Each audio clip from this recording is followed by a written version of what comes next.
All characters and other entities appearing in this work are fictitious. Any resemblance to real persons, dead or alive, or other real-life entities, past or present, is purely coincidental.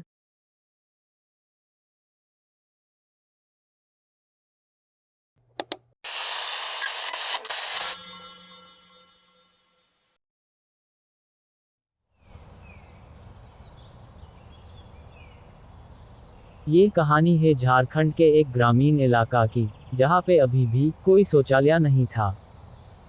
लड़के लोगों के साथ साथ गांव की लड़कियों को भी बाहर खुले में शौच करने जानी पड़ती थी।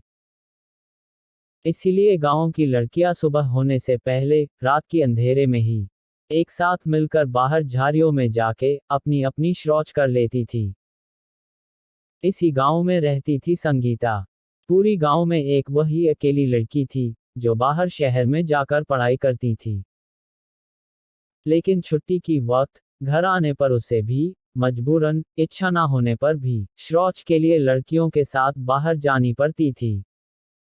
संगीता, चलो, हम लोगों की जाने की टाइम हो गई।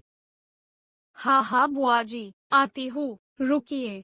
ये बोल के संगीता बाहर आई और दूसरे लड़कियों के साथ वह भी चल के गांव की बाहर सुनसान खुला खेत में लड़कियों की शौच करने की जगह में पहुंचे।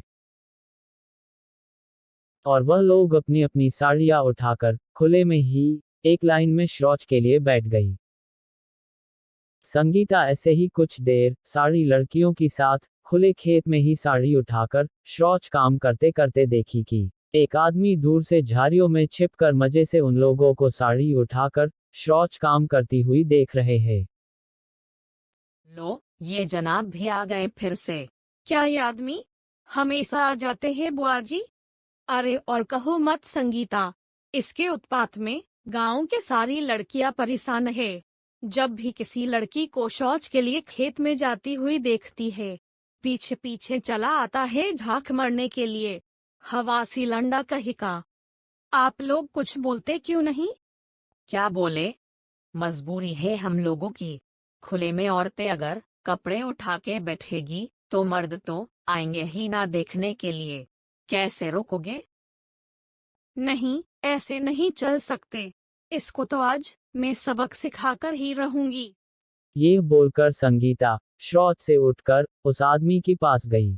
क्या रे, तेरे को औरतों को कपड़े उठा के हगने देखने में बहुत मजा आता है ना? चल आज दिखाती हूँ तुझे असली मजा। ये बोलकर संगीता उसकी कान पकड़ के खींचकर घसीटती हुई गांव में सब लोगों की सामने ले आई।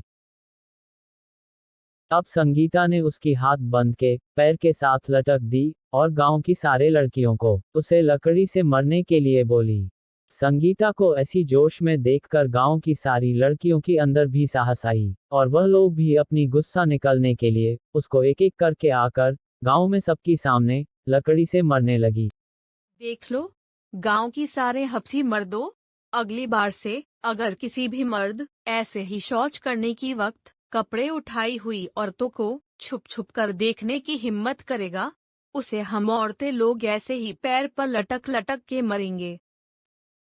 वह आदमी वैसे ही लड़कियों से मार खाता रहा और मर खाते खाते वह वैसे लटकती हुए ही अचानक दम तोड़ दी। इसके बाद बॉडी की जांच करने पुलिस आई और वह लोग बॉडी को पोस्टमार्टम के लिए ले गए। फिर इस केस कोर्ट में भी पहुंची। उस आदमी की कोई अपना नहीं था, उसके बीवी भी कुछ महीने पहले उसे छोड़कर चली गई थी। इसीलिए गांव वाले की बयाने और सारी घटनाओं को सुनकर जज ने इसे एक मॉब लिंचिंग वाला केस बताए और यहाँ मुद्दा नारी सुरक्षा जैसे सेंसिटिव इशू के ऊपर था। इसीलिए इस केस में कोई भी लड़कियों के ऊपर किसी भी कानूनी कार्रवाई नहीं हुई और इस केस को जज साहब ने डिसॉल्व कर दिए।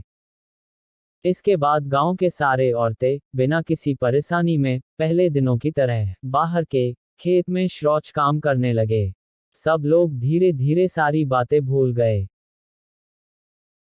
एक दिन रात को बुआ जी की खाना पीना थोड़ी ज्यादा हो गई थी, इसीलिए उन्हें रात में ही इतनी जोरों की शौचकर्म की बेग आ गई थी कि बुआ जी और सुबह तक रोक नहीं पाए।